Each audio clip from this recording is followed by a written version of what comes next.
Hi, this is Sandy. Welcome back. To introduce what will be a periodic ongoing series called Meditation Station, I thought I would take some time today to address some common questions and misconceptions about meditation, as well as offer some historical context. Let's start with what meditation is not. It is not magic or witchcraft. It should not be regarded as a practice exclusive to those who are spiritually oriented, although it certainly can be used as a way to foster one's personal spirituality. And meditation is not prayer, nor is it imagination or daydreaming. Meditation is a means to an end. What one wants from and intends for their meditation practice is entirely up to them. That it has become a trendy activity in recent years is quietly comical to me and also somewhat puzzling. I often do wonder about the continual recycling of philosophies and practices that seem to disappear and then resurface and become popular again in certain places at certain times throughout history. Yoga, for example, as we know it in the West, entered the zeitgeist in the 1960s and early 70s, primarily with people who were considered hippies, which at the time was not a particularly positive term. Thus, yoga was almost synonymous with a counterculture, but nonetheless, it had a strong following. And then we make the shift into the 1980s and 90s, and the materialism of the Piscean age revved and heightened to a boiling point. The popular activities then became rigorous and stimulating. Everything in and around us ran hot and fast in pursuit of more and better. Predictably, our Western world began to burn itself out in a variety of ways. By the late 90s, early 2000s, yoga was peeking its head back in, albeit most often in the form of Ashtanga or hot or vinyasa yoga. It makes sense. A high-powered activity that resulted in a calmer state was the perfect bridge from the previous Piscean to the current Aquarian age. This current period in time is marked by an emphasis on spirituality, by a shift from fevered focus on the material world to an intuitive curiosity and allowance that there is more to existence than meets the eye. Things like meditation were destined to become more widely practiced during this time in cosmological history. But back to how this manifests as a personal practice. Remember that the physical expression of yoga is an introductory limb on what is known as the eight-limbed tree that illustrates the entirety of yoga as a discipline. Once you have trained and strengthened and opened the physical body, and when you have integrated discipline and balanced energy into your mind, the brain and metaphysical self naturally begin to seek development.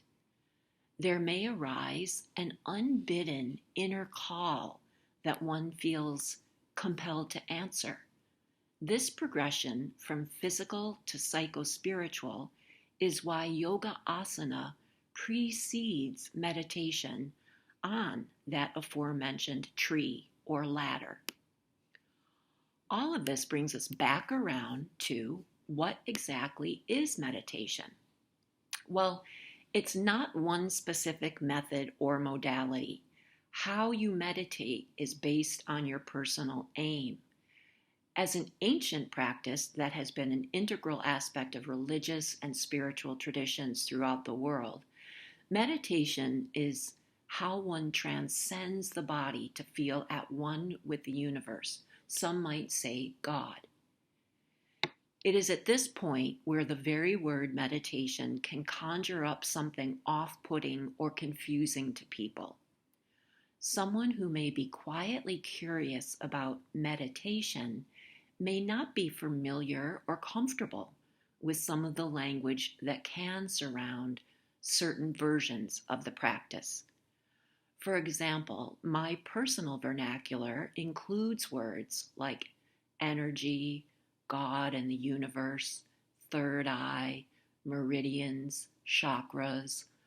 All of that is part of the specific things I do leading up to meditation, as well as pointing to my personal reason to meditate, which is to access higher consciousness and thus garner subtle insights, deepen intuition, and align with divine wisdom. But again, this is just one form of and reason to meditate. This may not resonate with you at all, but does it mean that meditation is out for you? Certainly not. You may find your way toward inner peace by dint of mindfulness meditation, which is its own breed and brand. You may lean toward learning about meditation through your church or faith tradition's teachings.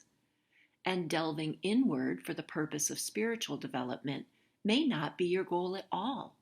You may want to use meditation as a practical, in-the-moment tool to battle insomnia or a bout of nerves. Or it may be part of a larger plan to address, for example, addiction recovery or cancer treatment. The list goes on, so it pays to identify what you hope to glean from establishing a meditation practice. The through line in any of these aforementioned methods is that they lead to a shift in the brain from one lobe to another or one wave frequency to another. When that happens, there is an overall change in how one perceives and experiences thoughts and circumstances. In that way, we can think of meditation as an activity that allows one to sense possibility and potential, and over time, evolve all aspects of self. It is the over time piece that I think can be misconstrued. From about the age of 12 or 13, I became interested in things like astrology and ESP and lucid dreaming. Overall, an interest in the metaphysical and esoteric. I read several books on these somewhat mystical pursuits, but never formed a solid understanding of the science or history behind them. I think I was looking for an instruction book, really, on how to get out of my teen body and mind. For example, when I first heard about TM, or transcendental meditation, I sat myself down, closed my eyes, and began to will something mysterious to overtake my thoughts and change my life right then and there. Remembering my teen self, I probably barely breathed as my jaw clenched. I was waiting for transport to another dimension. That is the what not to do part of this discussion. Meditation itself is a process that requires conscious aim, is optimally practiced when the body is at ease, and then unfolds in the brain. To settle body and breath in order to create an inner environment conducive to making changes in the brain requires disciplined, regular practice. Note that I did not say long practice. Once you find the way to best relax and align your body, steady your breath, and focus deeply, you can move through that part of the process in just a few minutes. Again, though, it pays to engage with this preliminary part of meditation for as long as you need to. My personal inner call to bring meditation into my life as a practice unto itself happened after a few years of dedicated physical practice. Yours might be sooner or later, and it may not spring from the practice of yoga. When and how you begin to meditate will be a matter of awareness and discernment. Here at Joyous Fool, you will experience what I think of as spiritual meditation. I draw from ancient techniques that, yes, aid one's immersion into the divine realm, but also extend to how I cope with, say, anxiety or misguided thinking. To me, the connection is clear, as I believe that such inner struggles signal a drifting away from a consistent focus on God. You need not think that, and you may not feel connected to your spiritual self at this point. No matter, you are nonetheless always welcome and encouraged to join in. At the very least, you will breathe more fully and begin to experience an inner calm that can be highly elusive in today's world. On that note, I look forward to meditating with you. Until next time, bye.